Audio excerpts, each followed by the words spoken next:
Hello. Good evening to you. How are you? I'm good. How are you? I'm fabulous. How's my sound, if you don't mind me asking? I can hear myself, but it's okay with you? So- For you? yeah, yeah, sounds good Awesome. to I me. need one of those boom. I like that boom mic. Yeah. Oh, this one? Yeah. It's pretty slick. Is that I your know, mic but and earpiece? no, I wear an AirPod in one ear. Oh, I okay. wish I Yeah. did because sometimes I can't hear people that well, but so that would be nice. But this is my Yeah. coach mic. Okay. Nice. Well, But no, you sound nice. good. Okay. Good. I mean, I've been using this thing, but I'm not all that technical. Wait, what was it? Sorry.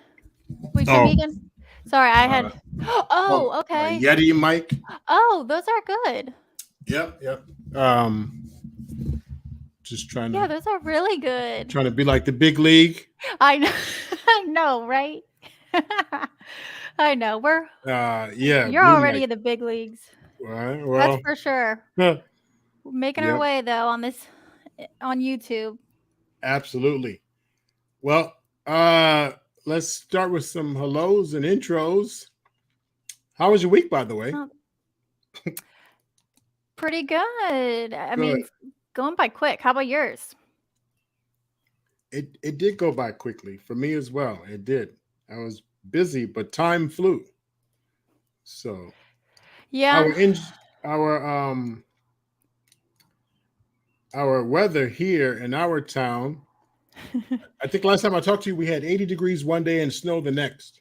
Right, So, but right. then this week it's been steady with 40s and 30s. Steady. That's about that's about the same for us Yeah. too. Yeah. And no snow. I ride a bike, so I'm waiting. Actually, I want a few rainfalls because we use a lot of salt for the snow melting and sand. So Right. usually after a couple good rainfalls, then the salt and stuff is gone. Then I can on my bike. Oh, So do you yes. like are you the one like in the streets or are you like mountain biking or like what? Yep, I get in the streets and pedal as fast as I can go. Oh gosh. Uh, no, it's Do you really though? no. I have a motorcycle, but Oh, a bike. a Oh, motorcycle. I I didn't need to like be pedaling. Yeah, actually, some of my close associates they have one of those new electric bikes. I don't know anything about it. Half that motor, is. half something. I don't I mean, that technology. you might as well just get a freaking motorcycle at that point or a moped A or something. moped. Yeah. But you ride a motorcycle. What kind do you have? Yeah. It's. So Harley Davidson. Yeah. All right, so it's not Harley, but it's the company that merged with them. It's like how Macintosh or Apple and IBM used to be one or something like that before they broke. Yeah. So it's Yeah. called a Buell, which used to be Buell. Eric Buell and Harley used to be one, and then they broke off. Okay. But the problem is Buell, they do race bikes. So I have what's called like an enduro bike. You can go supposedly off road or touring. I Oh. I just go over like the sidewalk or something. but uh, Right. but in my Oh mind, man. it has to be able to do it. But Oh my but gosh. anyway, but Buell, Eric Buell, went strictly racing, and then Harley, they're the Yeah, Harley. Sons of Anarchy, like Yeah. But Buell went out or Harley had more stock, like 51% or whatever. So they took over Buell.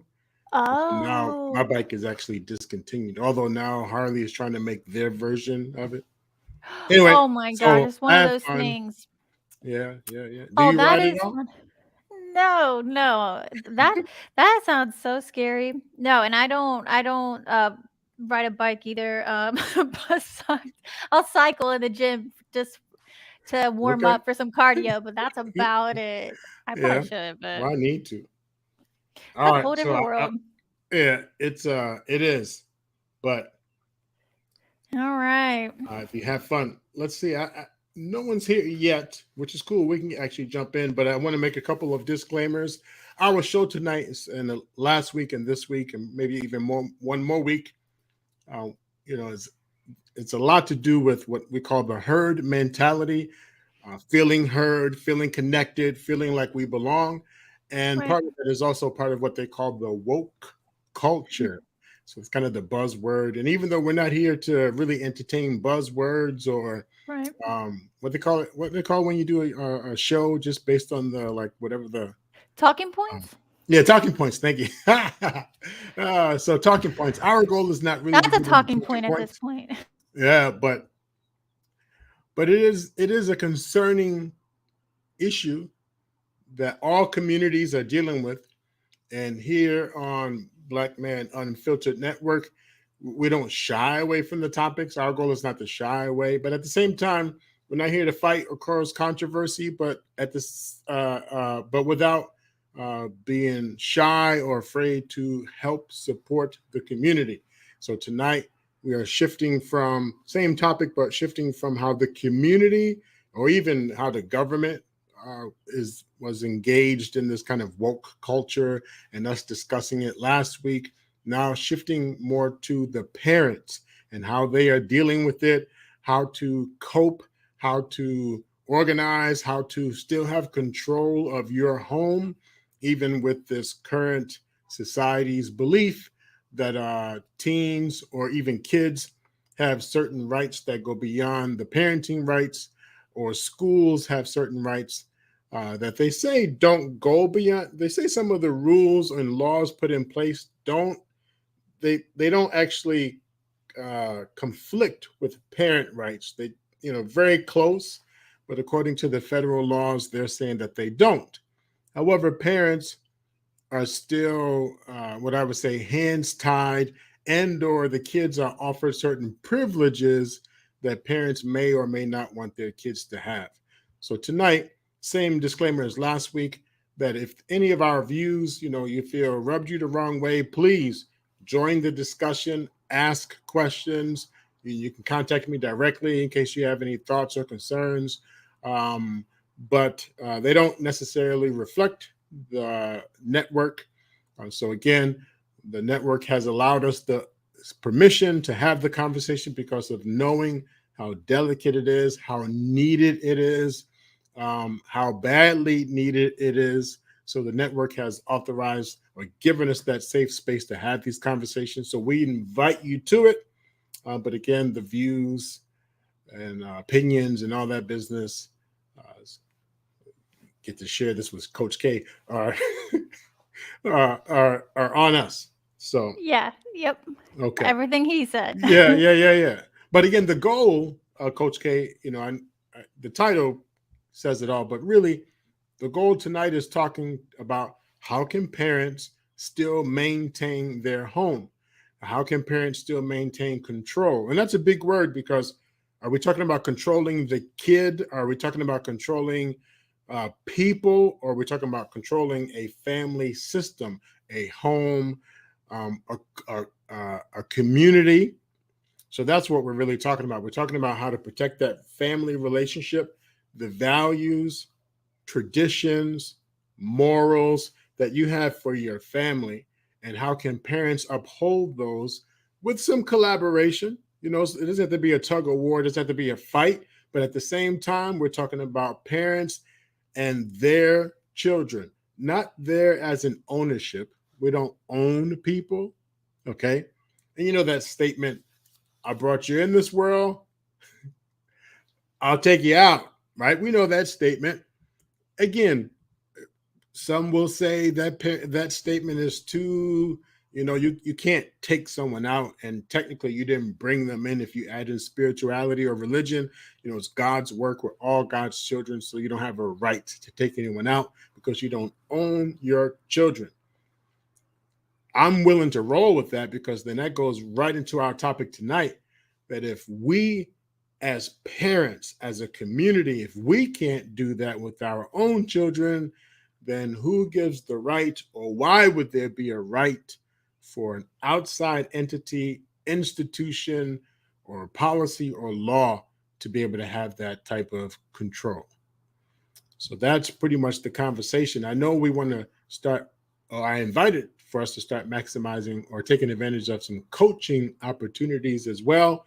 So, uh, especially being able to have parents and teams together come on the call, if not this week, then next week, to actually coach them through some of these exercises and conversations. We definitely want this to be an opportunity for you, the listener, to take advantage of. If you have any questions about this topic, we won't shy away from any topic, but at the same time, do want to keep strict boundaries around the topic. That way, we feel, we've done our part to keep the conversation safe, but at the same time, real. Safe, but at the same time, real. Any thoughts on that, Coach K? It all sounds great to me. I'm really excited for this. Fabulous, fabulous. Let's give a shout out to our Tech in the Back CBN. Thank you for doing what you do and running the operations here again. We appreciate you. Thank you, Black Man Unfiltered, for allowing us the space on the network. Let's give a shout out to the chats. We have Lady Navoa in the house. Hey, Hey, Lady woohoo! Thank you for Navoa. being She here. is my Thank you for being favorite. here. Yes. One of my favorites. And Me. you, yes. Yeah.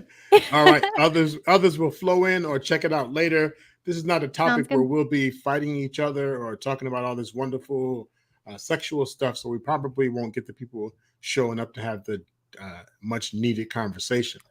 Right. Even though people do say that these are the conversations that they want, but that's okay. Well, we're We're here. here We're regardless, here talking for about it. it. Again, this network, if you follow the different shows, you'll see throughout the week the different content, provides opportunity for the kind of the more thrilling conversation about sex and relationships, but Mhm. also the very, very much needed conversation about marriage and about relationships and health. And then, the more kind of casual conversation, but also very much a needed conversation if you're into sports. So we do have, Yeah. people who address sports, and then we have, I know Scam likely engages pretty Yep. much any open conversation. So the network has it. We're here for it. I think I take pride in, Coach K. You can speak to why you're here, but I take pride in knowing that we understand a very critical component in someone's life known as mental health and behavioral health. So, not diagnosing, just kind of giving a description, not a prescription, but really helping people understand why they have certain behaviors, how to manage certain behaviors, how to make plans to do better in life so the overall wellness is intact. And that is such a critical component of any community, of any family. Couldn't have said it any better, especially because even in the conversations that are around pop culture, messy gossip like celebrities or relationships or whatever it is, the mental health piece still shines through, whether that's for better or for worse. And that's something that I enjoy picking up on. Mhm. And usually it's the conversations where, there's back and forth and things like that. Right. But really at the root of all of our interactions and just everyone's lives is their mental health and how their behavior is showing up as such. Mhm. So Okay. Our topic, I'm gonna just read from the list, from the description. If you're a parent of a troubled teen, let's think about what a troubled teen is. And when we were creating this description, at least for what I was thinking about a troubled teen, you could say it's in any home, because the stages of life. So the stages of life for a youth, when we talk about going through puberty, and then now I had this belief that 0 to 5, so birth to 5, 1 billion% dependent on the parent. So almost like a not comparing the kid to a cat, but You I know, thought you no, said cat. yeah. But if you have a cat in the house, Right. like as a pet, it can't eat until you feed it. Now, if you don't Right. feed it forever, it'll find a way to get food. Oh, But yeah. but the point is dependent on the provider. So Right. 0 to 5, totally dependent, and past 5. But I'm just breaking it down in stages. Now you have school age kids who are able to, they're learning, they're interacting, but still very dependent and developing. So they just learn, now they're talking and putting words together and Right. understanding, you know, how life moves about outside of the home. If you have the traditional kindergarten's 4 years, five for first grade, right? But if people do the pre-K and all that, so maybe four Mhm. years old, but we'll say from five on, they're getting outside of the house and outside of that immediate family zone, and now interacting with other people at school. Still very much life's about the parent. They become what I call the human remotes. Uh, Turn the chat. Where's the thing for me? Get the paper. Help you a little. Right. Right. Right. Yep. Right.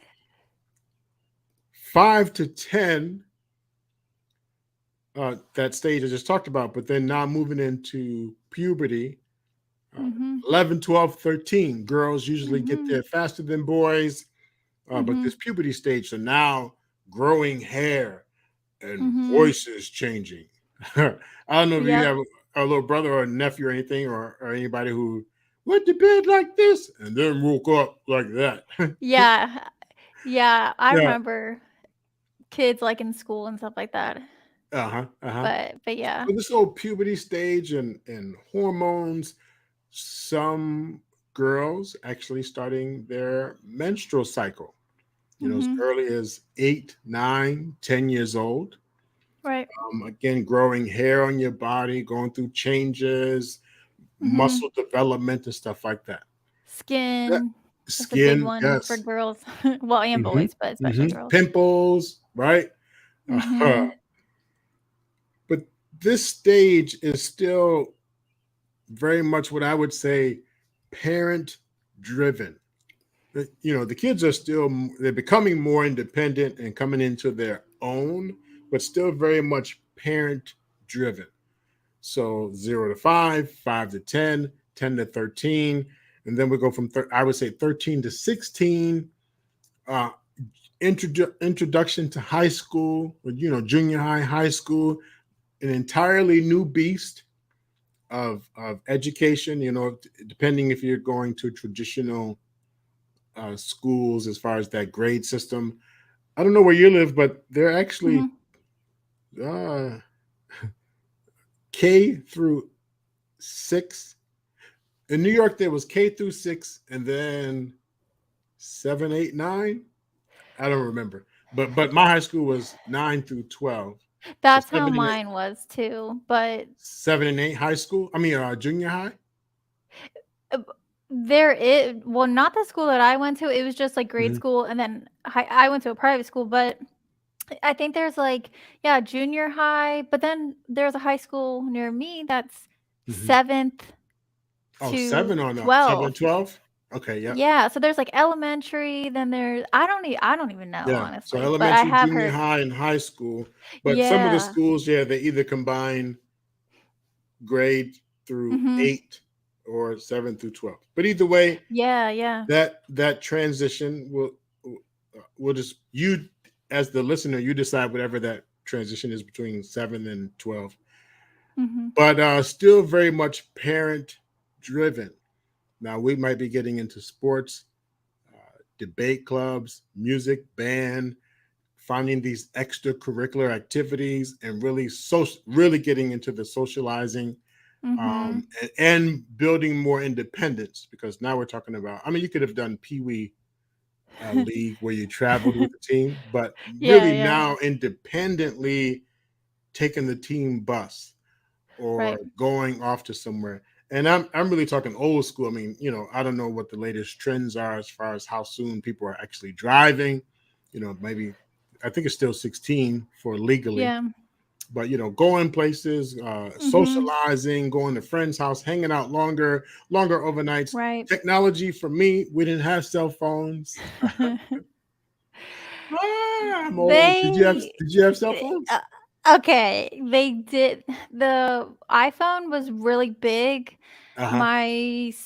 around my junior and senior year, so, Hmm. 2012. So, Okay. yes and no.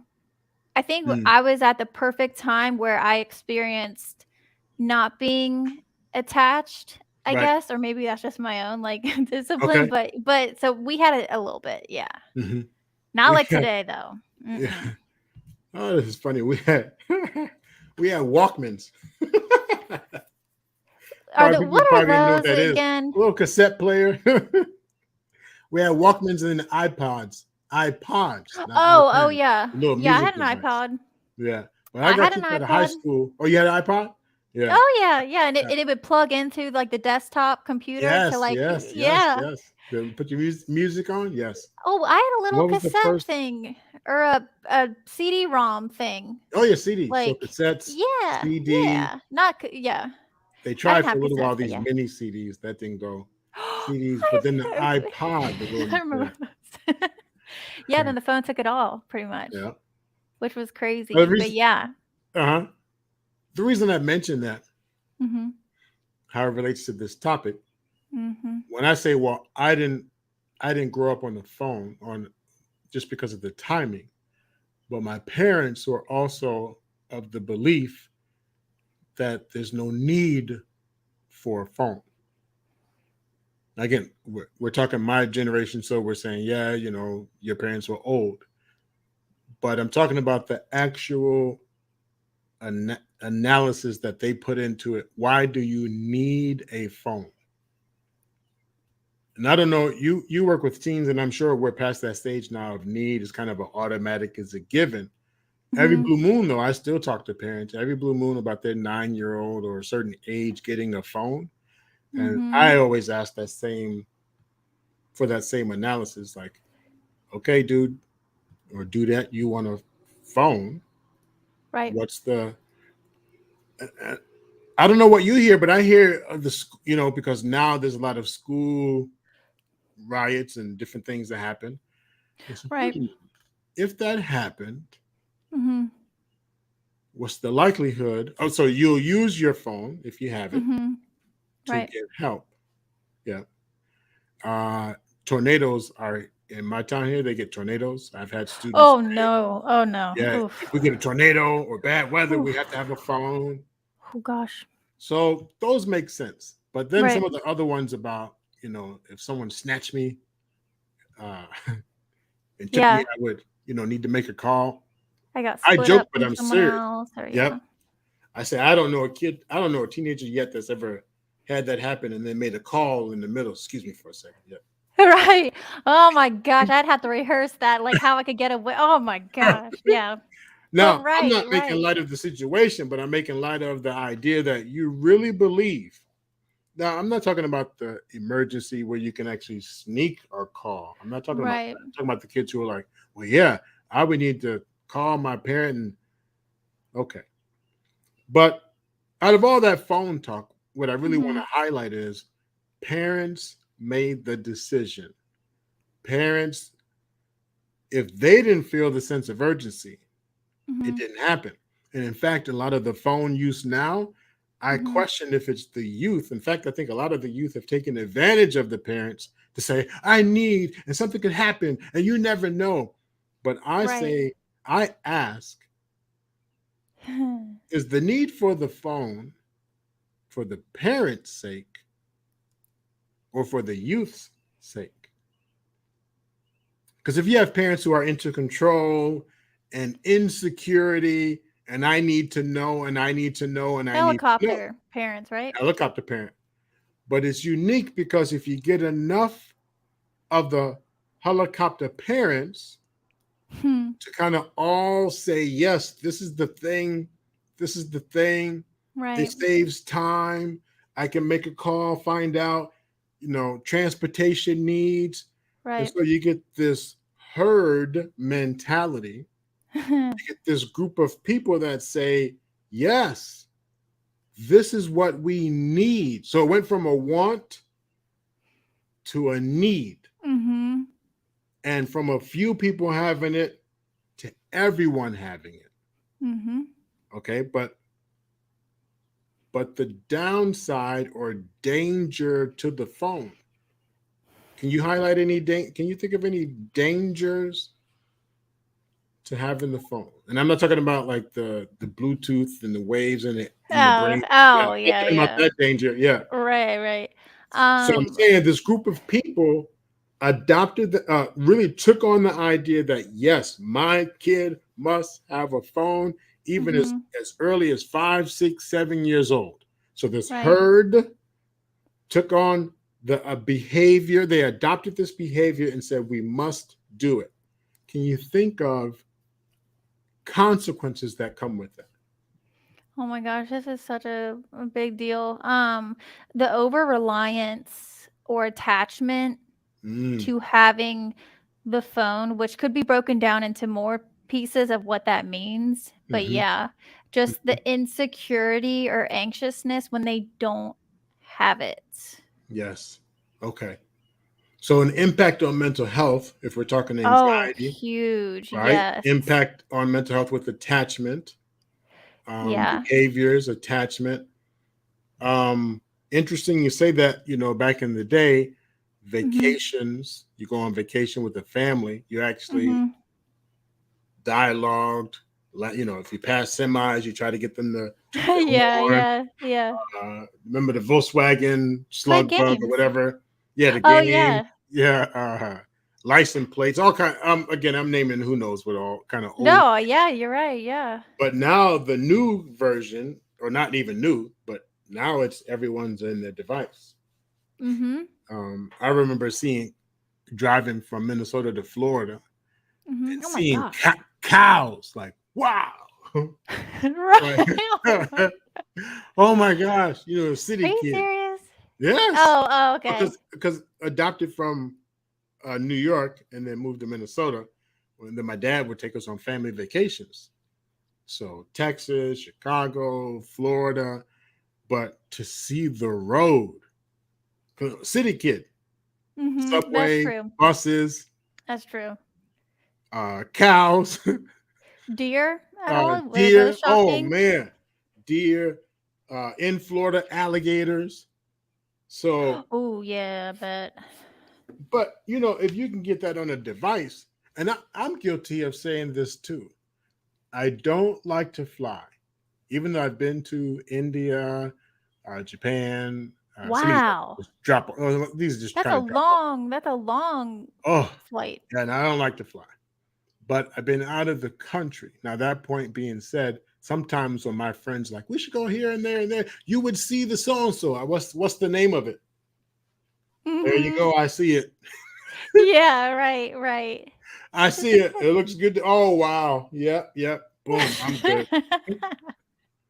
But there's Right. nothing better or like getting actually out there. Okay. So there was a point when parents engaged in the same behavior, but in their mind, it was for the betterment. All right. So to have more access, to have more control, to be better communications. Boom. Got it. There are some downsides, such as attachment, mental health. To now, we can see some of the consequences where people are just so tuned in. This has Yeah, now become a distraction. Not now, excuse me, it already has. right, It's become a distraction for some people. On right. those vacations, we learn to enjoy the road and to have conversations. When we stop to eat, Mhm. we engage in conversations. Of course, I've been in restaurants now where everyone, all parents, kids, and everybody are. Oh, yeah. Being a server when I was a server, yeah, I saw it all the time, and the amount of also even businessmen or just adults that couldn't, like, answer a question because they're so, like, fixated on what's going Mhm, on their phone. mhm, mhm. Couples, there could be like a Yeah, I'm date. guilty of that, I'll be honest. I'm guilty. I was bad. But my ex would make it very clear, like, that's like, wow, really. But I Right. didn't see it at the time. I probably no. Let me be more honest. There were times I saw it, but I didn't see the big deal. I didn't I Right. didn't I didn't it didn't hit me the same. Mhm. So sure, okay, hold on. Always had a reason. Let me check the score. Let me do one more thing. Right. Facebook, different things. So always had a reason and not really took on the idea that wow, for every check, that's still time away. Okay. Right. Over time, using that same kind of herd mentality, Mhm. parents felt they were doing something good with the technology. Youth doing something good with the technology. Twitter, Facebook, Snapchat, all that stuff. Mhm. The schools said no phones. Put the devices away. Now notice what I'm setting up here. You have a Mhm. parent that says, yeah, you have to have it because they want an element of control. You Mhm. have a kid who says, yeah, I have to have it because they want a sense of belonging. It wasn't this way. It was, I mean, there were some kids who like, mom, bother each other, but it's really this way, peer to peer and parent to kid. So control, belonging, but an institution that said it has nothing to do with their schooling. And if it interferes in their schooling, we want them to leave it at home. There Right. were institutions, educational institutions that said, guess what? We can't tell you not to get your kid a phone, but it is distracting. But then apps started growing more and more, and then teachers and institutions started utilizing those apps. And Mhm. now there was the buy-in for them as well, because you could check your grades online, you can order something online, you can sign up online, you can register online. So then there was a global buy-in. So from the ones who want a little bit more control, from the ones Mhm. who wanted to feel belonging, and from the ones who wanted to teach or you have access. So access, control, belonging, but working together, setting up parent portals for some of the apps, setting up Right. student portals for some of the apps, but still a collaboration between education, home, and student. It used to be where we called if the kid missed a day or permission slips, but now the stuff's online. You can sign up online, right? Or you get the automated Right. call. Doo-doo-doo. Your kid missed 10 times, right? Right. So there's still a collaboration between institution, parent, and student. Mhm. Still moving along with kind of these social health concerns. Now, I think I told you before I started my career decades ago.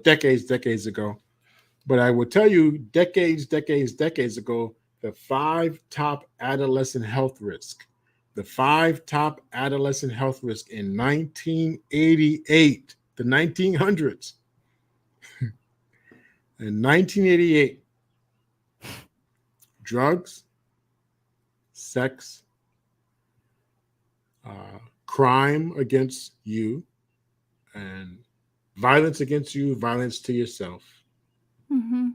unprotected sex diseases, and then pregnancy. Top five adolescent health risk. In the particular order was violence to you and then violence to self. So in the top two was violence done by someone else and violence Mhm. done to yourself Like in deletions, 19 right? yes, deletion in 1988. As you listen to what's happening now, one of the greatest pushes for, remember I talked about institution, parent, and youth. Mhm. One of the greatest pushes, more so from institutions Mhm. and the youth. So the collaboration has become institution and youth, and really outside agencies, social media, that's pushed in 1988, what was number two, they're saying that's the number one concern that's in the, like in the history of time. Mhm.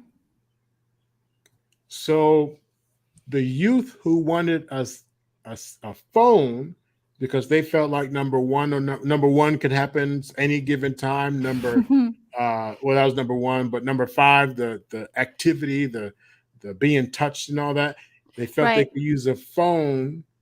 And remember, realistically, are you going to stop mid activity and make a call?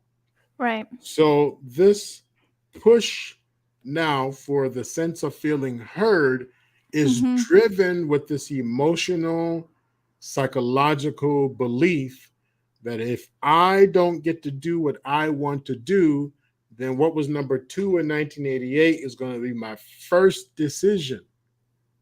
First decision.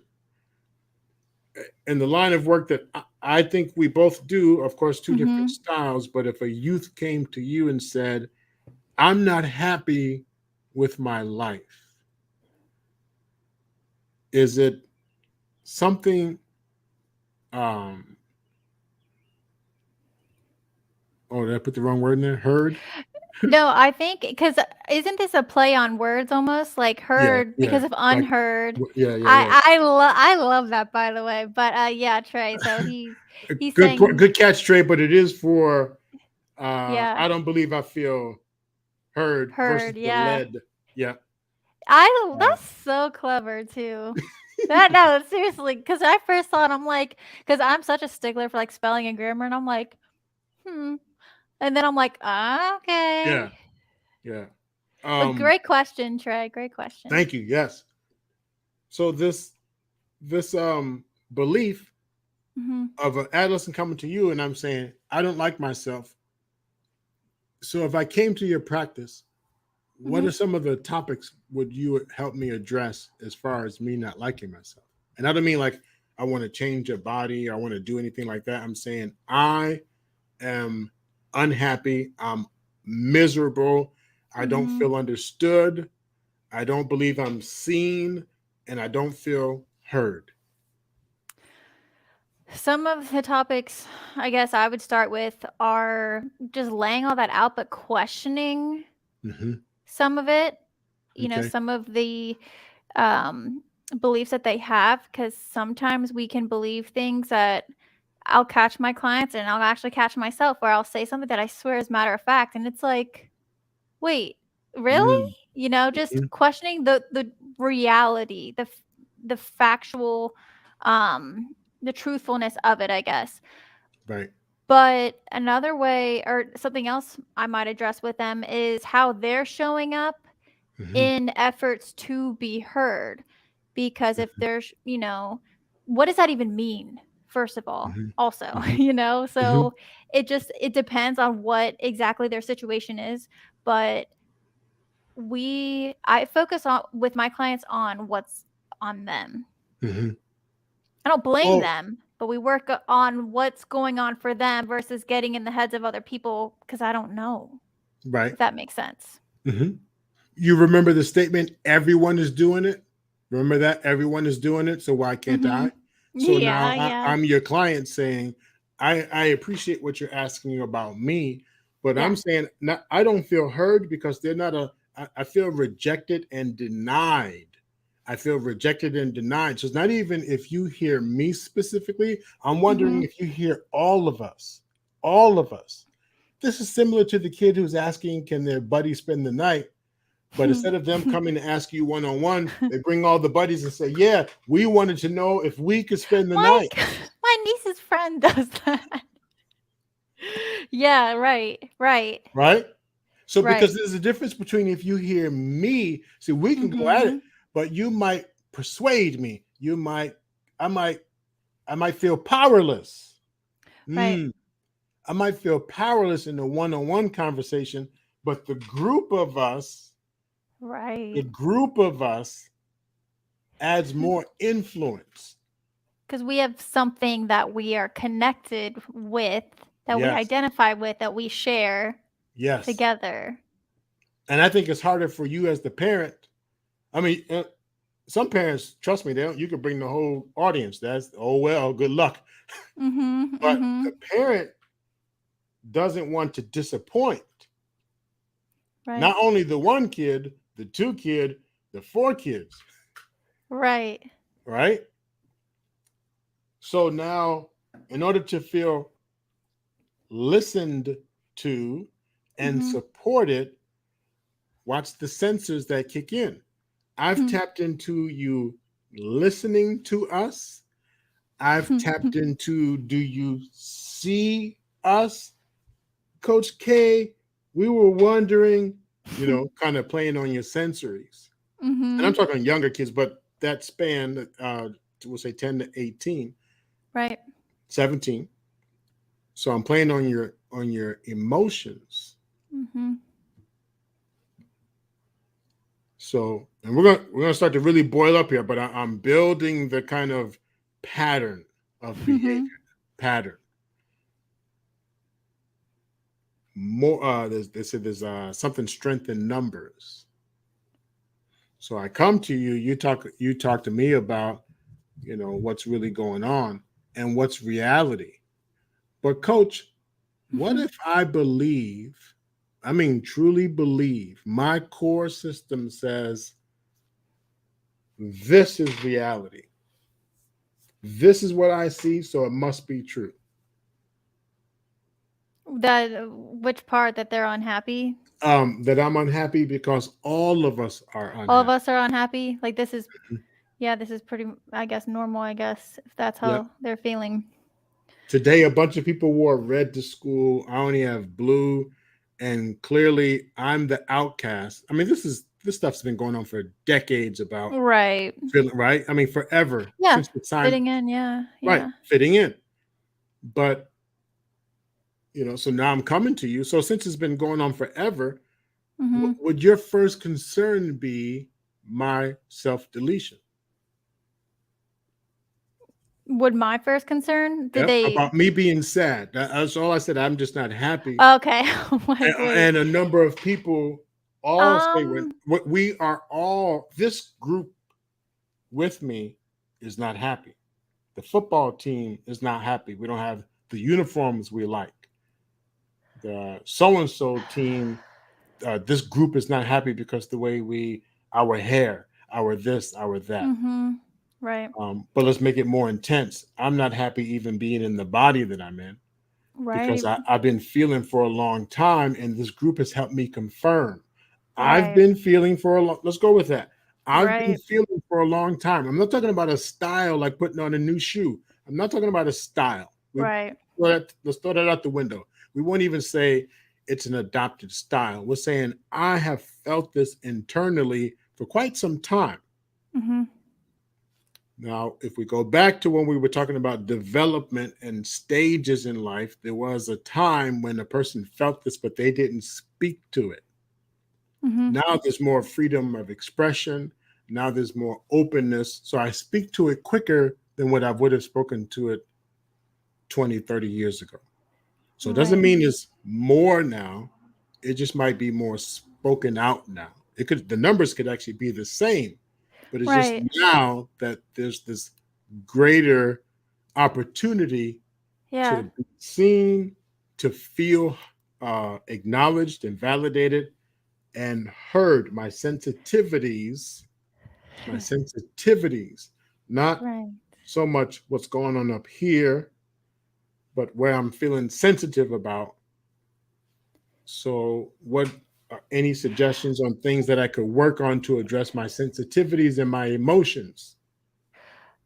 Well, and I have to say that this is just so fascinating. Um, and what came to mind, and I will answer your question, was Mhm. that it's easy too to feel like there's crime everywhere or everything's bad. There's tornadoes or remember even the train situation. There's trains, although there were some extreme definitely crashes, but especially in my state of Ohio. But because we have that phone, it's constantly in our faces where it Mm, seems like w- we mm, are experiencing it so much more, and also too with young people mhm. it's easier to find that group that wants to that they feel heard with Mm-hmm. because they have phones, where it might not have been as likely to have, let's say, two kids in the same school with these exact same feelings, for example. Mm-hmm. um but because of the access of technology. But what I would say to that teen who, isn't feeling heard, and then you said the self-deletion, right? Or Mm-hmm. the worry. Yeah. What should they do? Or, but remember, I didn't even say fully with all the Oh expressions, yeah. other than I'm not happy with myself, and I'm making sense of that based on I'm not feeling like I'm accepted by this group because I Right. want to be a certain way, but people are rejecting me and telling me no, and I don't know what to do. Right. So I would first want to look at how they're feeling about them, though, outside of the group, and what they think. Mm-hmm. Okay. Um, but also, and they may not agree with this at first, but who are they around though, too? Mm-hmm. Well, And yeah, yeah, go. No, yeah. you Well, I go. was gonna say, I'm around people who want to feel liberated. I'm around people who feel they've felt oppressed. I'm around people who feel like they finally are heard, and there some are even a bit extreme in their expression. Right. I had someone yelling at me one time, and it took me a minute, but then when I sat back and looked, I realized they had these really rosy red lips and these big, bright, like kind of red glasses and colorful makeup and all that. And I thought, wow, the makeup not a problem. The tone matches the tone. The aggression matched the what I consider aggressive tones Mhm. in the name of being seen and heard. Mhm. Because even think about a beauty pageant Mhm. or a weightlifting competition. Right. The most extreme in muscles, right? And my fat is just going to swell up, but just the extreme in muscles or the extreme in beauty. So we've been conditioned that the most extreme is Gets. heard, seen, or gets acknowledged and recognized. Yeah, yeah. So it took me a second to lean back to be like, oh, why engage with this person? Right. They are so into making sure that they're acknowledged. Mhm. Again, I'm not mocking makeup. That's not what I'm saying. What I'm saying is Right. I noticed, huh, interesting. So is this really about me? So anyway, uh, Right. that's something I want to bring up. So when you would say, what is it? Who is it? Blah, blah, blah, blah. Now, so we don't just consume all the time. We have some actually a couple people who uh, would actually like to come in on the call. Coach Hale, Sir Hale. Sorry about that. No, no, you're good. I just So yes, yo, you can no, you go ahead. continue. Mhm. Well, I think this conversation, and I could, man, we could do shows and shows on this, because this is just so good, but so important too. And that's why, honestly, this, I guess, seriousness or severity of this issue is why I do what I do, and why I pick to work with teens and young adults, because of these situations in it. And of course, I think young people have always been, I mean, adolescence is a crazy time. Your Mhm. brain is going through crazy transformation more than any other time. Right. And young people finding out, trying to figure out who they are, Who they and, are. Yep. Yep. naturally. Hmm. But with technology, with the phones, and with the differences in the family dynamic and the parenting, kids, well, teens, sorry, I know they're not, kids if you're listening, but they're very fragile at this point. Mhm. And that's not helping society, but it's especially not helping them. And that's Right. what I want to show. That's what I show them basically, Okay. is that it's Okay. optional. But Yep. you continue. Well, part of that is I wonder, and even with the question up, can prolonged rejection create a pain loop that continues into adulthood? And if so, how is this undone? So when you talk about the sensitivities or the pain that the child is experiencing, Mhm. but how is that process? Where are they experiencing that at? What's home base anymore? Are we talking about home base at school? Are we talking about home base at the friend's house? Are we talking about home base at work, the part-time gig that they have, or the Right. full-time gig that they have? Or are we talking about home? Is home base anymore? And then are we talking about, this question of prolonged rejection? What is the actual rejection?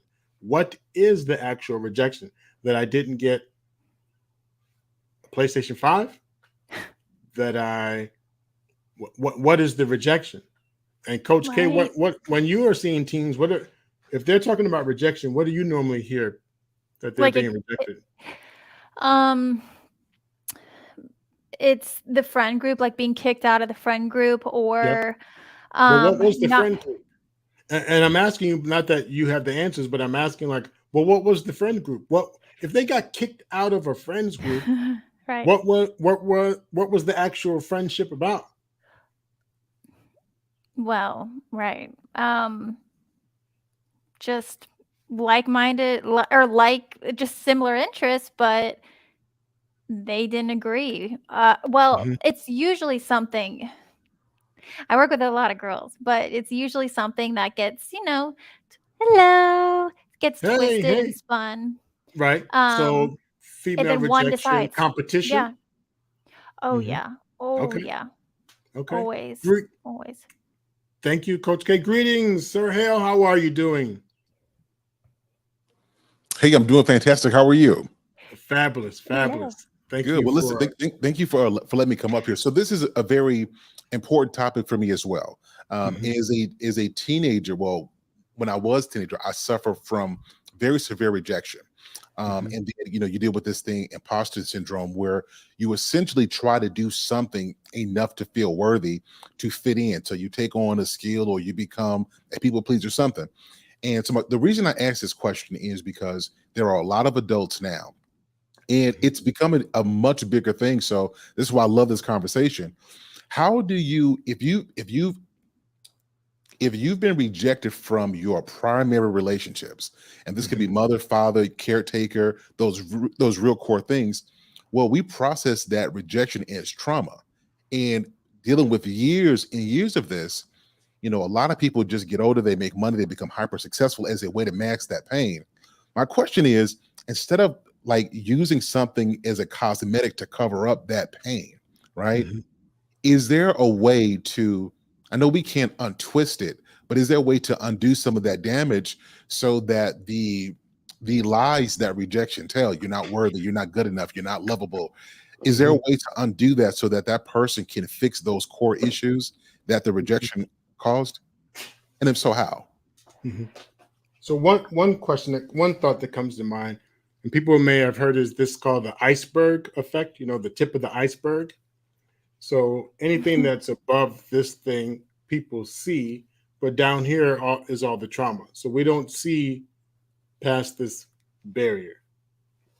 So a lot of people, when they get help as an adult, as they grow up, they only see this, and they don't understand what's going on, and they want to change this, not understanding that they actually have to get down to here. Here's where all the complex lies, down here. Now, of course, some of this stuff cannot be unchanged, but we only see the tip of the iceberg. We don't see this. So, working with professionals or anyone who can help them understand what's down here. Now, if you have a strong family base, if you have a strong spiritual base, if you have a strong connection with your higher power or anyone who is able to teach you, mentor you, That's down there also. It just got lost in translation. So when they were growing, whatever, it got lost in translation.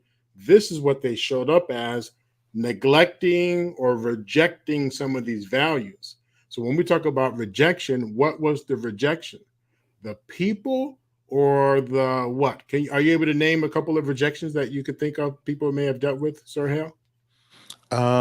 It's a really interesting question. Mm-hmm. That's a very, very interesting question because now that forces me to really analyze, was this really rejection or was this my interpretation of it? But I'll give Mm-hmm. you a couple that I think really Mm-hmm. are places of rejection. So a kid is going through puberty, right? Everything's changing. And they need a young girl needs some love and some, some security. So she's looking Mm-hmm. for her dad or her mom to tell her, listen, you're beautiful, you're lovable, you're not going crazy. This is just part of life. And instead, mom is too busy. She's working and dad is away. You know what I mean? So even though there was no negative words particularly spoken, there was Yep. negligence, which is, considered a form of abuse as well. Abuse, Whether neglect. yeah. So that I'm listening. yeah, so so maybe one of those, or maybe parents didn't give the love and the attention or validate their children's emotions when they brought them up to them. So instead of a young boy being told it's okay to have your feelings, man up, boys don't cry, don't be a sissy, right?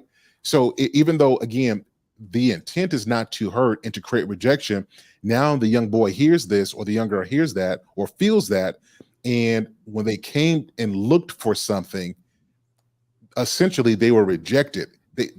They just got words instead of they were not seen.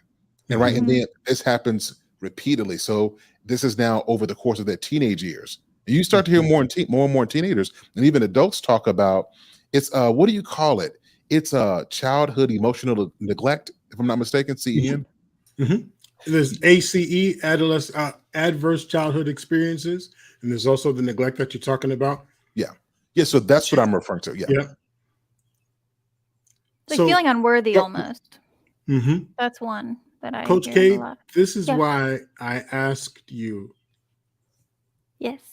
what do you say to a kid that comes to see you? Because this question now from Sir Hale Mhm. leads me to say he's talking about childhood experiences and the Mhm. impact that it's had on them in their adolescent and adult years. Mhm. But if the first decision to manage pain is to make a permanent change, when there were Correct. so many options, but let's go back first to the family. Sir Hale, this is usually what happens in childhood. Give you an example. This is my favorite way of saying it. Both parents work, two parents home. I'm gonna do the traditional home, mom and dad.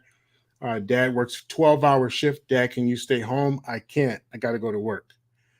Unannounced to the father and unannounced to the 5-year-old, it only took a nanosecond. So there's no perfect parenting, no perfect parenting, but it only took a nanosecond for the subconscious mind to get a schema, SCHEMA, psychology, schema psychology, a schema in the brain that says, I just got neglected and abandoned, even though the dad was doing something good. I'm going to double down and ask mom, because it's a two-parent working home. Mom, would you at least stay home for 1 extra hour? 1 hour. Mom says, ooh, I mean, nice. Mom doesn't curse them out. Mom says, oh, I have to go to work. Now, Sir Hale, what would you say? What is the reason you have to work? For your kids, what would it be? Of course, the traditional answer, I got to take care of y'all and put food on the table and make sure Yep. there's a roof over your head. As a 5-year-old saying the darndest thing, I might say this: Mom, Dad, I'd rather starve than just so I can get 1 more hour with you. And when the parent, oh, hugs, whatever. But what I saw was the parent leave on the heels of me saying, I'd rather delete myself. I'd rather pass away from not eating just so I can get 1 more hour with you. The schema that goes on the brain of that 5-year-old, unannounced to mom, unannounced to the 5-year-old, is a double dose of neglect, a double dose of abandonment, and then here's the big one: inadequacy. I'm not good enough. I just told you I would delete, and you left me. That's when that happened at 5. Now, like a pillar. So I'm going to pretend this was what's called hardwired in the brain. Hardwired in the brain at 5 years old. Hardwired in the brain. This is an automatic. This is a wire in the brain. And this wire here represents where it starts: neglect, abandonment. They continue to grow, but this is hardwired. And this now takes on the idea: 7 years old, I'm not going to apply for the team because I won't get it. 17 years old, I won't do the thing because I'm not good enough. 27 years old, man, 37 years old. So then when I see this new idea, or I hear this group that says, we'll take you as is, including with the wiring, I'll go. But I can't change the wiring, try to change the outside, or I change this belief, or I accept things that I shouldn't be accepting in the name of feeling accepted. So it seems like they got it when they were in a teen year or an adult year. Those are just categories because they didn't know they got it back then. What 5-year-old understood the word neglect? So if it seems like they happened when that one job that they lost. But you can always hear, I can usually spot it when I hear all my life. Man, I swear to God, all my life. Shoes, how far? Man, it's been happening to me since I was. That's a sign right there. They can't even spot when they first got it. It just feels like always. Well, ever since I got that divorce, whew, man, that woman. Now I can't trust a woman since. And then when we break it down, they realize they couldn't trust at 7 years old. They weren't even married. It had nothing to do with your wife. Your trust issues had nothing to do with your wife. Your trust with God had nothing to do with what God did to you. Have you really evaluated that relationship? I just let it go, man. If God really meant this, I wouldn't have the punishment that I have. Have you really evaluated it? And were you really rejected? Or was it so sensitive for you and what you received? Because not only is this hardwired, Sir Hale, in the brain, but your sensories go with it. I don't have a lot of big money like you guys do, but we'll pretend What? we'll pretend this is cash. All right, no one carries cash anymore, but this is cash. And when I do a drug deal, the feeling of money and meth get hardwired in the brain. The feeling of money and meth get hardwired in the brain. The sound of money, you know, that Yeah. when you peel that money off, that sound of money during the drug deal gets hardwired. The taste of the meth and the money, when I'm rubbing this money, I can taste it. So on and so on and so on. The sight of money. It could be 20 years later that I'm clean and sober. And I go to Burger King, and we'll say I keep my money in my left pocket. This is a motor skill. Anytime I go for my money, is in my left pocket. This is a motor skill. So the meth deal or the crack deal or whatever the obsession is tied into a motor skill, twist tied. So now when I go to pay for the Whopper, you know, all beef, sesame seed bun. Oh, sorry. Anyway, when I go to pay for that, when I pull that money out, my sensory, I could actually be 20 years sober, and all of a sudden, whew, I just tasted meth in my mouth when I got the money out, when I felt the money, when I smelt the money, when I looked at the money.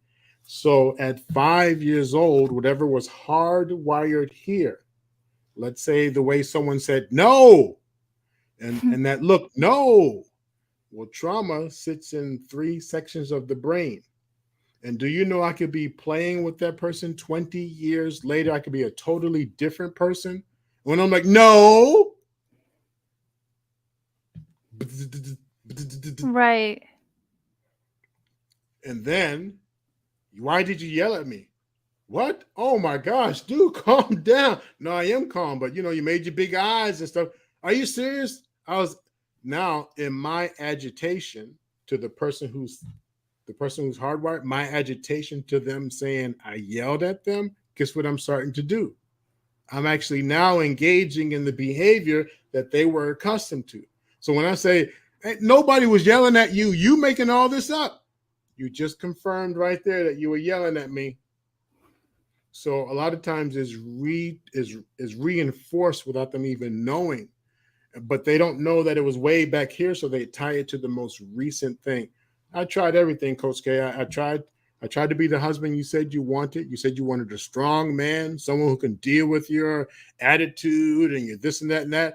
I can deal with all that. I can say, please sit down, stop all the chaos. But guess what? Because it was a strong man that probably abandoned you, rejected you, hurt you, or disappeared, which is neglect, that's hardwired in the brain that the strong man, the nurturer, the protector was the one that hurt you. So when I come along because you want a strong man, because that's been absent in your life. So here I am as this strong man, but guess what happens? And you automatically start thinking, you are going to abandon me. This is too good to be true. How did I get you in my life? How did I deserve you? And then you might even test it to see if I am that strong. Stop. No matter what you do, you're not going to get me upset. And then in short, you end up sabotaging the relationship because you're still getting triggered from here, even though I had nothing to do with it, but the behavior resembles each other. And it's a long-winded answer, Sir Hale, but I hope that So I understand the cause now. So you believe in neuroplasticity, right? So if Yeah. we have the ability to have different experiences, which can help offset that. But you were getting onto it. You were right there. So are we saying that with coaching, with counseling, that some of that stuff can be undone or replaced if a new experience is equally as profound or more? Well, I will say I do know that as it's neuroplasticity is possible throughout, the lifespan, but it's not as, I guess, strong per se when as like it is when you're younger. Is that right, Dr. Mhm. Humby? I just want to make sure I'm Yeah. not because I love this. I love Mhm. the topic of neuroplasticity, but Yeah. you go ahead. It The absolutely brain can that be heals changed. itself. Fantastic on that subject. But I'm sorry. Go ahead. Yep. Mhm. Yeah, yeah. It absolutely can be changed. Do you know the slightest awareness can change it? The slightest awareness can change it. You'll have to do some work with it. Right. I'll put it on me. My inadequacies, my upcoming as a child, I felt powerless. So now 10 degrees later, 8 certificates Right. later, I have perceived power, perceived control, but it only takes one time for someone to remind my black tail what's really going on. It only takes one time for me to hit some real rejection for me to remember, oh, but once I became aware of where that feeling of rejection was related to, once I became aware and I was able to name it, I was actually able to say, wow, that's never had anything to do with this institution. You guys don't have that much power over me. I played myself. But again, it takes constant awareness. It's almost Yes. like an alcoholic who doesn't want to drink anymore. They have to be aware of what triggers them. They Right. have to be aware of what this was. Now, as far as untwisting it and untying it, but you get to create a new. It's like conditioning. It's like reconditioning. Re- yeah, You know, reprogramming too. Yeah. reprogramming your brain. So we already Yeah. know if I continue this path, if I continue this behavior, these are the results I'll get every time. Once I have that level of awareness, I get to recreate this narrative, rewrite Mhm. the narrative with some positive experiences. That was unfortunate. That was your father. And my understanding, your father's no longer around. Nope. Hmm. I'm not your father. Would you please give me the opportunity to fail you? Give me the opportunity to fail you. I'm not your father. Yeah, Mhm. but you say the same thing. The language is the dictionary is short. We probably do say the same words, but me Right. as the individual, me as what I offer you, what we offer you, what this community offers you. My entire family is screwed up, but they're not the only family in the world. They may have laid the first brick, which then helped to build the community. And I know we've gotten away from that, but there's still a community available to you and a greater community available to you so you can experience love. Come to our house on Thanksgiving. Do so, oh, I don't want to put you out. Come to our house on Thanksgiving. You said you feel excluded. Let us show you what included feels like. And it also takes memory. Well, the memory is strengthened by those senses. Your example was perfect with the money and the meth. That example was great. um but also too, what I want to add is how fascinating the brain is, in that it's working exactly as it's supposed to, in Mm-hmm. a way. Obviously humans have evolved, but it's made it so our brain is efficient and doesn't have to use so much energy, so that we're prepared when something's dangerous or whatever. So we don't have to remember that instance all the way through, what we felt, what we smelled, whatever.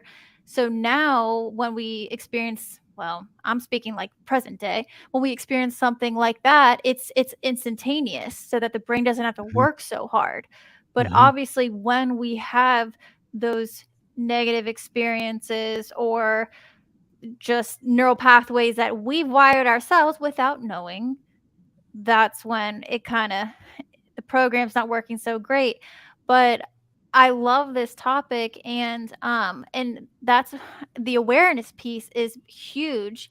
I like to Mm-hmm. use sports for example too. You can't start changing stuff unless you know what's going on, you know what you're Mm-hmm. doing incorrectly, for example. And with the teen coming in saying I'm unhappy, or whatever their situation was, I would want to know, okay, because I almost want to gain that insight first of all, so I can help them the best way I can, but so that we can increase this awareness before we do Mm-hmm. anything else. Because, we're always in a rush to feel better, but we Mm-hmm. have to look at what's going on first. Mm-hmm. Now, I'm sure you heard this, Sir Hale, but I want to highlight something Coach K just said. She wants to listen to what's going on. And for the helicopter parent, for the rescue type parent, are they really listening, or are they attempting to rescue? And in the attempt to rescue and force change, well, they have to consider a person persuaded against their will is of the same persuasion still. So there's still a need for parents to listen, to ask questions. And at the same time, youth want boundaries. Youth want security. Do you know the number one reason why adolescents don't want to tell their parents about their risky behaviors is because they don't want to disappoint them? And if you have a group of youth who are quick to dismiss, quick to run away, quick to stop, and if you have a group of parents quick to dismiss, quick to feel tired, frustrated, angry, and I'm done, well, then we don't get that opportunity to come back uh, to create some new memories, or do some corrective type behavior and thinking. We don't get that if we abandon post. This is for the world. They don't know this part about me, but the whole world of psychology, and this is like my one of the things that I love about the human brain behavior. And I think this is such an important thing that you're talking about. So I want to start by saying this. I wanted to come up here and say this because there are so many people who look functional on the outside, but who struggle internally because we have conditioned people to be permanent copers. They live with this pain, and they know how to cope with this pain, and they think that that's living. And I Mm-hmm. think that coping has to be the very first start. The awareness piece was so big because you can't change something you're unaware of. It's like boxing an opponent you can't see. You're not Mm-hmm. aware. You can't feel anything. So I think a lot of Mm-hmm. people are boxing in the boxing ring, expending energy trying to change something, and they don't know what the opponent is because they're blinded by life. So Mm-hmm. so because they're getting hit and they're in pain because they're in the ring, they still feel the shots. They just can't see who is hitting them. They know how to cope. They know how to know where the pain is and how to, they get hit in their arm and so they rub it, they get hit in the eye and they put a little something on there. Mhm. we have to move from coping to challenging. And And preventing yeah, too. Go ahead. Mm, Go ahead. mm, and the reason I say this is because me growing up, I was called stupid. I was the stupid black kid who couldn't speak, right? So I would mm, stutter.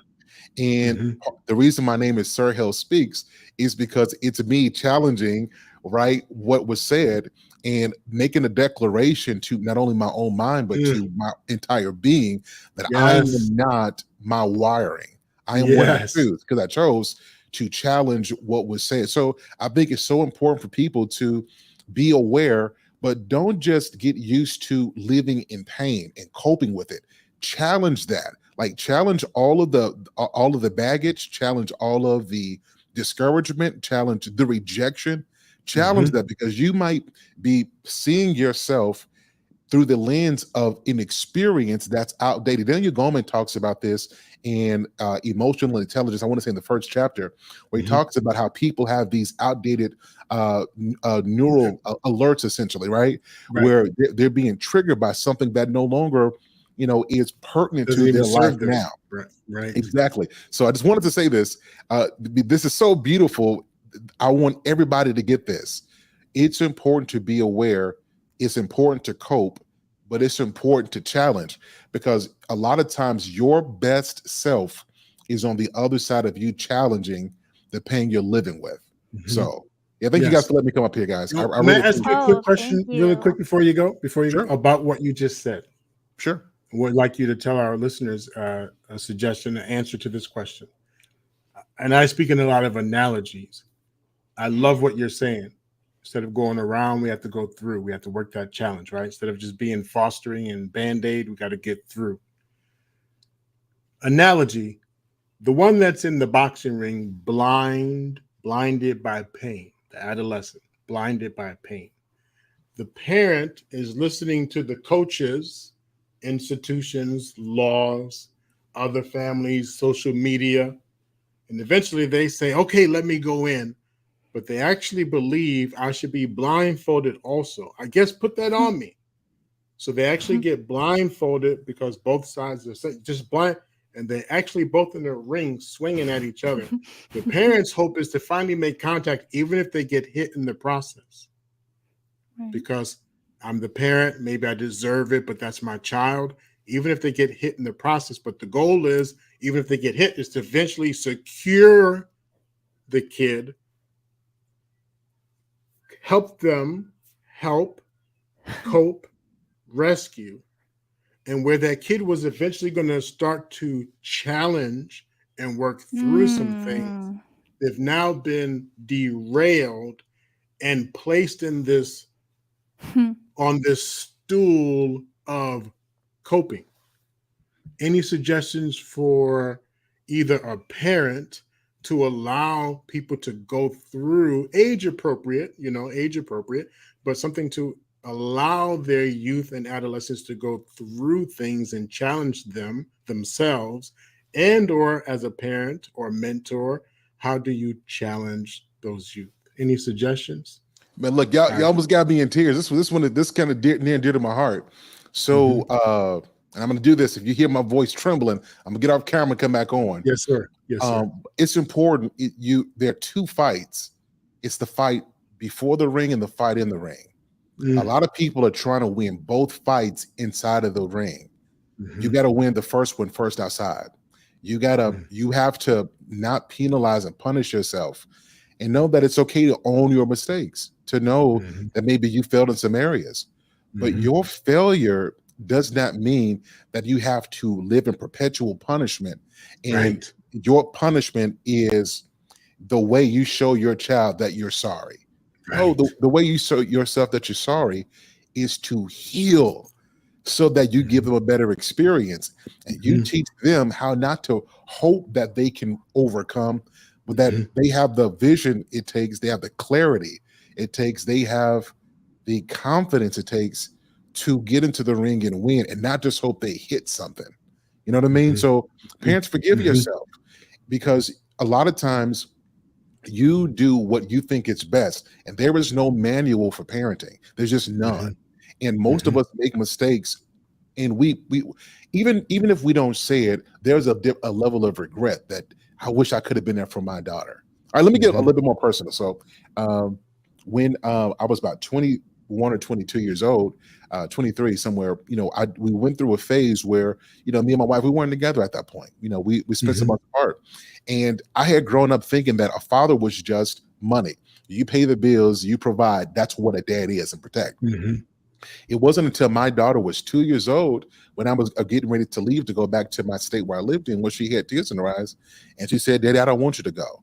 It was the first time in my adult life where I recognized that I was more than just an ATM. And I beat myself up for years, saying I should have been there. I could have been. But the more that I beat myself up, I was taking away the mental bandwidth it takes to be there in the moment for my kids now. And so parents, remember, if you're spending time beating yourself up, it's very difficult to be functional and bruised. It's very difficult to be and give your very best self if you don't get beat up, and you got to recover from your self-inflicted wounds that you think are necessary to show your level of grief and regret for not being there. So win the fight outside the ring, and this means this starts with how you talk to yourself. This starts with how you treat yourself, knowing that your mistakes are not a prison sentence, that your mistakes are lessons learned to do better going forward. Win the fight outside the ring, and then get in the ring and test something up. That's the way. That's the way to work. Beautiful. That is good. That is so good. Thank you, sir. I appreciate y'all for letting me. I really appreciate y'all. Yes. Thank Got you, you, brother. Hale. Thank you. And you know what that reminds me is, when you start building that awareness, it is so easy to want to beat yourself up, because you're like, I'm recognizing all the crap that I'm doing to myself. But like Sir Hale just beautifully said, you can't do that. Can't do that. Yes. Wow. Absolutely beautiful. Thank you. Let's pause for a second. Let's look at see if we have any questions. Don't want to totally ignore our audience. I know I was yapping, but I felt it was a very good dialogue, and just really kind of setting the frame for the conversation. So see if we have any questions over here. Oh yeah, that was one of them. I know Lady Navoa had one earlier. Hello, shout out to Dragonfly Jones' cousin, and Trey is in the chat. Jasmine is in the chat. Thanks for being here. The Food Channel. Let's see. So her question was earlier. Oh, and Corey is in the chat. But how a kid can be and get so stressed nowadays, gets her like face palm. Oh, where is it? Oh, I thought she had a question there. We'll keep going. Let's see. I thought I saw one earlier, but that's all right. Maybe how kids are so stressed these days, but yeah, that's a big one. You see Dragonfly? Sounds like how I was when I was a kid. Didn't mind either. Sharing.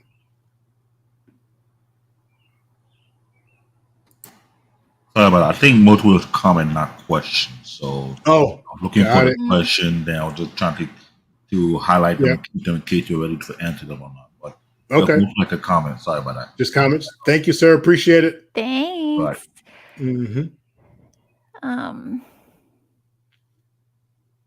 Yeah. So. Okay.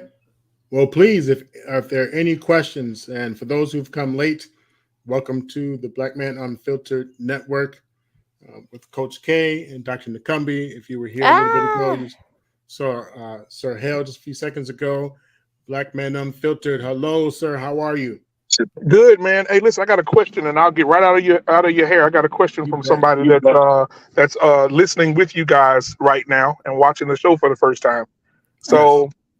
She didn't want to come on camera, so she used me as her guinea pig. However, the question is, she's married, and her and her husband are having a bit of a time with their children, right? So they have a son and a daughter. They're both teenagers, Can you hear me? Yep. Mhm. I'm just taking note. Yep. Married. Okay. So they're both. So teenagers. okay. So yeah, they're married. They got two. Yeah, they got two kids, a boy and a girl. And she's having issues with them being dishonest. They have taken money from her, right? And the dad or whatever, they've taken money that didn't belong to them. They're in the wrong crowds of people. She all type of stuff that's going on right now, and she says she's at a loss for words. She doesn't know how to deal with them. What should the consequences of such behavior be with for her children? How What should how that old are they? consequence look like? Coach K asked, how old are they? The teens? Oh, they okay. I broke up a little bit. Can y'all hear me? Yeah. Yeah, Yep. we can How hear old you. are the teens? Coach K asked.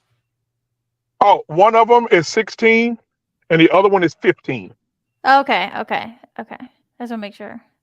And so she's wondering, her and her husband both are wondering how I could give advice on what I would do, but I wanted to come from a therapist and a coach kind of mindset because Right. my answer is going to be a little different. Right. So what do you guys think? How should she handle? Like she wants to know as far as disciplining them, and because her and her husband came from different backgrounds. So he came from a background of beat that ass. She came from a background of beat that ass too. And now since they're teenagers now, she's trying to figure out what to do in that situation. How should she discipline them? What should the consequences look like? Mm-hmm. Mm-hmm. You go first, Dr. Well, Nakumbe. Yep. Well, a couple of things to come. One, the ability of the mother, because we don't want her in position making idle threats. Okay. So if the adolescents have already gotten to the stage where they feel comfortable to cross these boundaries and to do certain things, there must be a certain comfort with disappointing the mother, with doing what they want, or comfort in taking risk. Maybe it has nothing to do with the parents, but who they associate with, what they're doing. So the comfort in taking the risk. So back in the day, we called it clip the wings. So how can you clip the wings? Well, what are the resources we're providing them? Are we paying the phone bill? Are we providing the technology? Are we providing the rides to and from these places that they shouldn't be going to? How much are we playing an active role in helping them participate in X, Y, and Z? Jokingly, I say, are these outside resources feeding them, taking care of them, clothing them? And some do. Some will say, you can stay at our house, you can run over here, you can do that. But I will look at first realigning that family system, first having that conversation. So I'm talking about a family meeting. I'm talking about nothing happens until this takes place. I'm talking about no games, no phones, no this. And if it's a power play to actually take the devices, I shut that Wi-Fi off, or if you're running the plan, I'll call AT&T or Cricket Mobile and be like, hey, now that's not to be threatening. That's to say you have so much that you can't control it. You have more than what you can control. You have more than what you can actually manage because your behaviors say that you don't like the responsibility. You can't handle the extra gadgets. You can't handle the extra pocket money. You can't. So we start to reduce that to help just get back to basics and then have these family meetings, create some family agreements. And I like to do it in their sober mind, like, all right, we're all good now. This is a family agreement. Pending the culture they're in, there are some cultures that still allow for some type of physical discipline, meaning go to your room, no TV. And I say physical because it means that the restriction of that's a physical discipline. When they go to school, can't go to an activity or something. right? If they're getting extra money to get Pizza Hut at school, we just go back to the cold lunches, bologna and salad or whatever they're having, and we just strip down to the basic needs. So we won't neglect them, but then we reset what those behaviors are. And and I'll land on this, if it's more than what the parent can handle, so we're talking about now they're getting off into drugs, they're getting off into stuff like that, then I'll let them know that once it goes beyond my control, we have to get systems involved. And I'm not talking about child protection, stuff like that. I'm talking about maybe you won't be on the so and so team. At the same time, maybe we can establish that relationship with that coach to say, this knucklehead is doing X, Y, and Z. Can you pull them in a little bit more? But if they're now ditching the teams and ditching this and doing all that, then I say we have to regroup at home and look at how much we're giving and pouring into those problems. And then the husband and wife have to align, probably even before all of what I Yes. just said. I goofed. I went in the wrong order. Mom and pop need to first be on the same page. There's no ifs, ands, or buts about that. And if they're in a home, pending their structure, if they're in a home where he's the leader, mom might have to suck in some of that pride or do whatever to support dad. And or if dad feels that mom's route is the better route, then he shows that he's going to support mom, just depending the structure that they're in. Parents can get support. They can get support from their church. They can get support from their other peers. They can get support from parenting groups, whatever it takes, so they get what they need to freshen up, organize, and then go take your home. And the only thing I'll add is, because what Dr. Nakumbe said is definitely first and has to be. But my concern is almost like the why behind these things, the lack of like long-term, consideration, I guess. Of course they're young, they're teens, but that happens, but really got to consider, because these decisions not only are hurting the ones that they love, their family, it could hurt their their friends, if they can't see them or whatever it is, but it could hurt them in terms of what their future looks like in their freedom. And is this what they want? Because like we were just talking about with Sir Hale, they have choices, whether they realize it or not, and they have to own those choices. So that's all I'll add to what Dr. Nakumbe already said. Once we get the crisis under control, which comes first? The crisis, right? So once we get the crisis under control, then it's about more questions. What's going on? How can we support you? There might have been an adverse childhood experience that we were part of or not part of, that we maybe need to get them some additional support for, some coaching, some counseling. But first get the crisis under control, then investigate in what that is for that kid. And then is one influencing the other? So really having those conversations about, I know you see your brother or sister do that, but that's not really the route that we want you to go. And then see how you can replace those whatever energies into something more positive. And that might be owning a little bit of it too, right? Wouldn't you say? The parents, I mean, that's going to be uncomfortable, I'm sure. Not in front of the kids, but you guys might have to come together and be like, hey, we missed something here, and we got to own that. Because I will say, if my parents coming at me, you just don't want it to be counterproductive, I guess. But Dr. Nakumbe, he's on it. Well, no, we both are. And then here's the other thing, Coach K. I want to know what's influencing our kids, because if they got so derailed from, and we really can't spot what we did. Remember, parents, when we decide to have kids, it's for, and I don't mean our family like we own them, but this is our family. And so when we talk about, and even I think Dragonfly had a question like, well, how come the parents forget, or how come the parents ignore, or how come they lose sight? Right. Some parents actually have a plan. Some parents actually have a plan for their family. I adopted this kid for my family. We gave birth to this kid for my family. When they get to the position of when they can have their family, they will. It doesn't mean I ignore the person. It doesn't mean I ignore their characteristics, their personality. They're very much their own person within this family. And if the parents lose control of the family, if they lose control of themselves, you can repair that. That's what we were just talking about with Sir Hale. Right. They can always work on that, adjust, and reapproach. They can work on listening to their kid. They can work on understanding.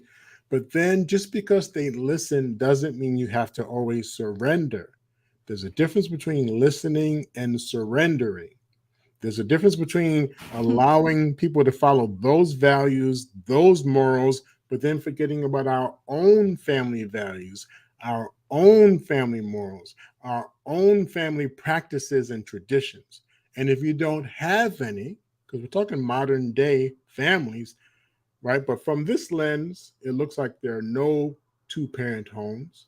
But then if you look Right. at this lens, there are a ton of two-parent homes. So Right. then can we get some modeling happening? Can we get some Right. men who are modeling to other fathers what that is like? Can we get some mothers modeling to other women, other mothers, what is that like? There's no more big mama in the house like it used to be. In some cultures, they have it. Big mama as in grandma, grandpa, elderly, community spokesperson, a mediator, different things like that. They don't have as many of those, but they have those. Be willing to take your kids outside of the community so they can see this is not the only way of living life. There are a ton of other things that you could be doing. There's a ton of other things that we could be doing. We don't have to get you the $200 pair of Nikes, or we don't even have to get you the pair of Skips. We could just do just enough to manage. So letting them see that there's more to life and understanding that growth spurt, that 13 to 18, they are going through changes. So no matter how Right. much of a plan you have, you can have this plan, Right. but does it compensate for, does it adjust to the personalities that your kids are? Parents have to be careful when they're parenting the kid that they want and not the kid that they have. So Right. that's the trick. But at the same time, you have a right to have authority of your home and agreements in your home. And when they get that grown, pending the state or county you live in, when they get that grown, you might have to ask, is that bag going to be big enough for all of your stuff so you can get dropped off? And I don't mean like, at the church or at the garbage can, but I mean, when it gets to a certain point, 16-year-olds, 17-year-olds who are refusing to comply, maybe that's not the home for them. That structure is not the home for them. But is there auntie? Is there uncle? Is there grandparent? Is there still a family member with a structure that helps with that kid if that's one of the options? Same way I just named a whole bunch. Some of them might actually go opposite of each other, but those are just options. Right. I'm open to thoughts. What do people think about any of those options? They sound like they work, don't work. Well, I did pull up, and I know Dragonfly Jones' cousin had his question, but Lady Nevo put in the chat, her question was, how does a kid be so stressed out and they're so young, and adults say you're too young to be stressed? Oh yeah, I've heard this. You're too Okay. young to be stressed. Go outside. Say it again. Okay, so how a kid be so stressed? Oh, well, but you have to remember what adds up to the stress, because what used to be just a home setting is really now like a satellite. I mean, the satellite station, the home, we're inviting not just cable channels, but we're talking about 500 channels. We're talking about social media. We're talking about a Twitter account of someone that may have 5,000 likes. So I'm Right. inviting 5,000 likes, personalities, whatever you want to call it. Coach K, I'm not trying to be funny, but remember back in the day when they said if you have unprotected activity, you actually Die or delete.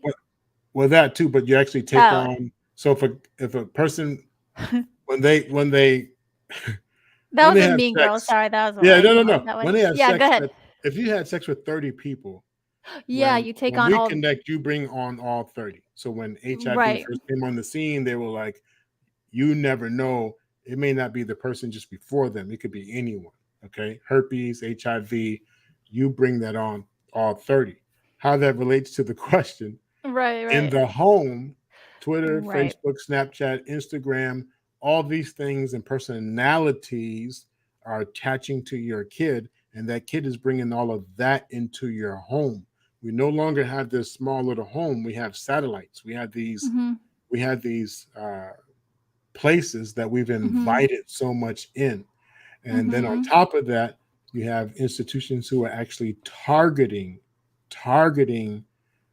their belief is safety, but maybe we swung too far on the pendulum. Maybe I wonder if we got to the middle ground. And for some Right. parents, when you have so much of that coming into your home, then I Mhm. suggest, bowling, the bumper rails. Yeah. So when the kids get a certain age, really maybe the parent's job is just to kind of help them stay centered. My Right. job is not to control you. My job is not to make sure you get a strike. My job is not to make sure. My job is just kind of be the bumper rails and help keep you centered and managed, as long as you comply with the rules and stuff in the house. But a lot of that Mhm. extra stress and feeling overwhelmed, whereas kids before didn't have that, but every generation has it. Every generation has a new Yeah. level of chaos, a new level of a sense of urgency, a new level of sensitivity, and another way of not feeling heard, being seen, acknowledged, or validated and loved. And she puts the mind is so sensitive and innocent. How do I think she means how do they know and understand stress and w- I guess to even get to that point, and I would say, well, one thing is kids aren't playing outside like they once were, Hmm. and that lack of physical activity is huge. The food is terrible. It's been terrible, but it's just been getting worse, I guess one Hmm. could argue. And then with the phones, but also too the kids, and this is by generation, but kids aren't taught how to cope with like the things that like some of my clients come to me or I want to help them with. Some of these things are just a part of life. Like, and that might sound insensitive, but someone not liking you, and this is something I teach my clients, is life is 50-50. Hmm. 50% negative, 50% positive, but we need both of those. We need that Right. contrast. And I Right. think a lot of young people don't realize that they want to feel like crap sometimes. And Hmm. instead of acknowledging, hey, I want to feel like crap sometimes, when they do feel that rejection or that sadness or whatever it is, they Hmm. think something's wrong with them, so then they self-medicate, whether it's tons of social media or it's Right. as extreme as drugs. So that's another thing that I think is, contributing to this stress at such a young age. Hmm. I saw also Dragonfly mentioned, because when you just said the teens that come see us, Mhm. some parents put the eggs in the basket and say, "Here you go, fix my kid." So they put Mhm. all their eggs in the basket and send them to us. Yeah. But how many times is it such a missed opportunity for those parents to have that same dialogue with those teens? Right. It doesn't have Right. to be so clinical, but that same dialogue of sitting down and helping to reduce that chaos, helping to reduce that crisis in the moment, and just getting back to basics of what our family is about, helping them understand that I too have had been there. It doesn't have to be the same issues, like you have the new 2023 issues. I had the 1933 issues, right? Not really, but I had the right. So Yeah. two different gaps of time, two Right, different right. span of time, but the overall common denominator is that we still have family. The overall common denominator is that we can get through this. Great grandpa got through it 2 generations ago. Grandpa got through it generation. I heard grandpa blah blah blah blah. Yep, but somehow I made it because great grandpa did what he had to do. Great grandma did what they had to do. So on and so on, and all the people involved in the community. It doesn't have to be that one family person, but all the people over the Right. last 200 years that have blood, sweat, and tears into helping you get to the position you're at. And now it's my turn to help you. And at the same time, I want you to learn to be able to help yourself, That's right? huge. That Yeah. is So those huge. 5,000 likes, that's, man, isn't that wonderful? But at the flick of those 5,000 likes can be gone. So are you really, really, really friends with those people, or you just have some really good conversations and connections? And then what Right. are our sacrifices as a family? And I don't mean like, oh, do you know I did this for you? I don't mean that type of sacrifice. I'm talking about at the end of the day, all we really have is family. If you're stealing from us, you're stealing from yourself. Mm-hmm. Because if your friend comes over and raises the cabinet, all right, when you time to eat, I hope you go to your friend's house. Right. I Right? mean, You pick, really, right. yeah. You picked my wallet at night, and then that was our money. So really helping them to understand that the consequence impacts the entire family. And then I'm trying to help you because the Right. same way we're talking about 2 or 3 generations ago, really my goal is not just this knucklehead, but it's really helping so they can get in position for the next 2 or 3 generations Right. ahead. So it's really this, Right. span of 6 generations, 6 to 4 generations Mm-hmm. on the back end and on the front end. And what do I want for that? What do I want for that? Sometimes we get tired and we want to abandon post. Very easy to do. But will that co-parent get the courage to say, you don't get to quit? And for that person who's really gone off, maybe child protection kicked their butt, maybe child welfare support kicked their butt, maybe the Mm-hmm. judge was yelling at the blah blah blah blah blah. Your Honor, actually, I'm the one who scheduled the. I'm the Mm-hmm. one who Right. scheduled it. Why are you yelling at me like this is a Right. criminal case? So Right. that person might feel defeated, and there's nothing much the co-parent can do. And so, but what about my best friend? Is he in my ear talking about, man, forget them and screw them, and offering that coping that Sir Hale was talking about? Or is it that friend that says, nah, dude, sucks to be you, but you gotta take on the challenge because your attitude might make you feel better, your abandonment might make you feel better in the moment, but the long-term impact to that kid and the future generations, because that kid is going to show up in their kid's life based Right. on how they were conditioned. That's such a good way to put it. Like, it's so important to factor that in that greater purpose too, especially when you kind of, like you said, you want to quit or just throw your hands Right. up. Do we want to answer Any more, Dragonfly Jones' questions? Any cousin? more? And then Oh we're yeah. getting near time as well, so we'll also Yeah, so we'll answer final this thoughts for the one. second. Uh, Coach K, you want to address that Yeah, one so first? his question was why is it that some parents that parent their teenagers lose touch and they don't understand what their kids deal with and why they act a certain way, but are quick to remind thank you, CBN. They're quick to remind them that they have been in their shoes before and have been teenagers in order to either teach them or scold them. Mm-hmm. That's interesting. But if I'm limited in my skill set, then all I really have is my experience. I mean, what am I going to? I only have my experiences that taught me my lumps and bumps that taught me or that I relied on, my Mhm. self-limiting beliefs, my mental health, my inadequacies, or my strength.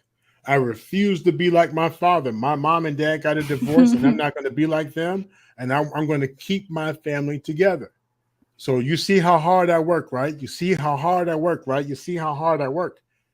And little does the person know the same complaint that you have that your father wasn't around, all of your hard work, you're not around. And when you're pushing your agenda about the way you did it, cool, but then where's the space for the kid then to adopt, for them to hear what you went through, but then to merge that with how they do it. Right. It's like, you ever seen that transition between when your parent drove and now the teenager drives, Yeah, yeah. right? And watch the transition from the parent who's like, watch where you going, to the Oh, point where, yeah. they're Gosh. elderly and they're just, you just want to let me out here. I mean, I don't know, right? Or you go by Shoot. yourself, I'm good. Like, totally let them go by themselves. That Mhm. took time, that took trust, but a merge of the uh, belief in you, Mm-hmm. the merge of confidence, and the merge of space to allow you to make mistakes, to allow you to utilize what we taught in the home. Right. To a point. If you get too loosey goosey, we got to reel some of that back in. Yeah. Coach Only K, thing. final thoughts? Go ahead. Yeah. Go ahead. Only. I didn't mean to cut you No. off. Oh, you're. Oh no, you're good. I'll wrap it in with my final thoughts. Only thing I'll say is, and it's interesting, you see it on panels too, where people are so quick to just be a man, right? Or just really oversimplify things, or just diminish whatever they're saying, but then they'll talk about how they went through that or something. So it's interesting. I just think it's a shortcut way of just maybe being a little superior. And I don't know, I don't want to like psychoanalyze, but there's definitely something there. Especially for parents, I think it's probably just it's it might be easier and more, it's just quicker, but at the same time it's not. And I'm sure that the child doesn't feel heard. Mm-hmm. And also too, when they, well, because if they did that too, if they experienced that, I don't know, children are sponges, right? I mean, they watch everything that you do. But I don't know, I think people are sometimes phony when they do that stuff. But anyway, but that's just like on Yeah. panels, No, it's I just get like, it. Some of those you know what I panels, mean? I crack up. Yeah. People who talk out the side of their neck. But I say, you know what? There are some people who that's not their road. Their job is actually, they are the educator. They are Right. the messenger. Right. They deliver. They don't Mhm. actually match the actual X, Y, and Z, but Mhm. they offer the nuggets. They offer the suggestions and the recommendations. And that's where Right. I have to be careful of, am I looking at who's delivering the message, Yeah. right? Or am I actually Man, yeah. acknowledging and hearing the message? Um, Right. right? Right. See? So See, that was because I where get my caught up in that too. I'm like, yeah. Mhm. Uh, Mhm. but once I recognize, wait a second. Okay. Same way, but yeah, you'll get it everywhere. That's what I love about this particular network and the work that we do. Not really getting caught Mhm. up in all the hype, not really getting caught up in all the talking points and all that Mhm. stuff. Really attempting to offer nuggets, offer support, like eat it, get it Right. out of us. Like, we're here for it. There are a lot of services out there, and Coach K, and please, at any time in the chat or Mhm. if you ever feel like, if I'm just pouring it on too hard, because I only want to offer a perspective, and my Mhm. perspective is not the only way. I have this Mhm. small clinical lens. Mhm. Sure, it's an Yeah. extensive lens, but it's only one Yeah. lens. Oh, yeah, Your yeah. coaching lens, you offer a lens. So we offer Sure. perspectives, just like what we did with Sir Hale today. I think that Mhm. invite, it wasn't just us saying here, there was an Right. exchange, and hopefully our listeners were able to benefit from his vulnerability, his line of Right. questioning, our line of questions, and our line of answers. So we're not here to Right. beat anyone over the head. Please know, none of this stuff is written in concrete. Some of it is based on research. Some of it is based on For what's that you, famous word, everyone? lots of education. Yeah, Lots of. education. What's that? Rooted in? I can't think of the word, where they always say, "Is evidence based?" And some Oh, of okay, it, yeah. right, Like and some of it empirical, is I guess. anecdotal, And yeah, right? yeah. Yeah. So we're in this Yeah. together. Again, thanks Mhm. for tuning in, everyone. We appreciate you. Yes. Some Thank final tips, you. and I'll just do this quickly, Coach K. And Yeah, if go you think of ahead. anything, throw them in. Be willing to apologize to your teams. Let them know that you're not above anything. You're structure-wise, you're the parent, right? But Mhm. don't let them think your ego is larger than what it is. Be willing to Mhm. apologize. Ask questions. Try and hear not Mm. only what are they saying, but also what are they not saying. Pay attention. Raise your awareness and help them raise their awareness. Keep your word. Keep your word. If you offer to, right now is not a good time. Let's cool our heads off and we'll come back to it. The same way you would go back to that ass whooping. Yeah, you thought I forgot. The same way that you thought of that. Go back to those conversations. Keep your word. Also, find out their interest. Yes, we know our kids. We know what they look like and smell like, but do we really know our kids? Right?